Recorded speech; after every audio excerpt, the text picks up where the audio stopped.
Hello, hi friends. இப்போ எங்கே கிளம்பிட்டோன்னு பார்த்தீங்கன்னா, குளிச்சு கிளம்பி அறக்க பறக்க எங்கே போயிட்டுருக்கோன்னு பார்த்தீங்கன்னா, அப்பாவுக்காக கோயிலுக்கு வந்தாச்சு. நாங்கள் இவ்வளோ சேட்டை பண்ணுறதுக்கு ஒரே காரணம் யாருன்னா, எங்கள் அப்பா தான். அவர் குடுக்குற செல்லம் தான். அப்பாவை பார்த்து கும்பிட ஆரம்பிச்சிட்டோம்.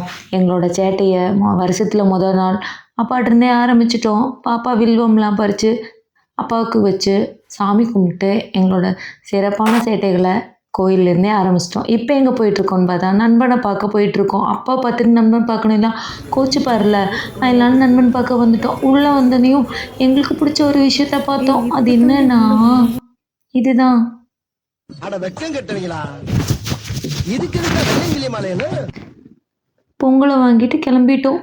இங்கேன்னா சாமி கும்பிட தான். சாமிக்கும் சேர்த்து பொங்கல் கொடுக்கணும்ல, அதனால தான். எதுக்கு சார் வந்தீங்க எல்லாம் கோயிலுக்கு? பொங்கல் சாப்பிட வந்தோன்னு ஃபன் பண்ணிக்கிட்டே நடந்து போய்கிட்டு இருந்தோம். அடுத்து யாரை பார்க்க ஆரம்பிச்சிருக்கோன்னா, நம்ம விநாயகர் தான். அப்பனே விநாயகா, வினிதீப்பான் விநாயகன் ஊரெல்லாம் சொல்லி நான் கேள்விப்பட்டேன். இன்னைக்கு நான் வெளியே போறப்ப எந்த வினையும் எந்த வில்லங்கமும் என் எதுக்க வராம நீதான் என் கூடயே இருந்து காப்பாற்றணும். இது என் உத்தரவு. மீறின கடுப்பாயிருவேன்.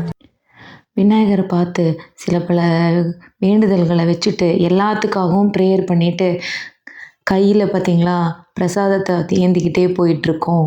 நண்பனை பார்க்கறக்காக தான். ஹனுமார் வாள் மாதிரி நிற்கிதுங்க க்யூவு. தூரத்துலேருந்தே நண்பனை பார்த்து ஹாய் பாய் சொல்லிவிட்டு எல்லாத்துக்காகவும் சாமி கும்பிட்டு இந்த பக்கம் வந்தால் அப்பாவையும் பார்த்துட்டு அப்படியே நடக்க ஆரம்பிச்சிட்டோம். வந்து சாப்பிட்றக்கு எங்கடா உட்காரலான்னு லொக்கேஷன் தேடிட்டு இருக்கோம் கோயிலுக்குள்ளே. அப்படியே உட்காந்து சாப்பிட ஆரம்பிச்சாச்சு பொங்கலை. அப்புறம் கடைசியாக பைரவரை பார்த்து எங்களோட ப்ரேயரோட லிஸ்ட்டை கொடுத்துட்டு ஹாய் பாய் சொல்லிவிட்டு கிளம்பிட்டோம். பாய்.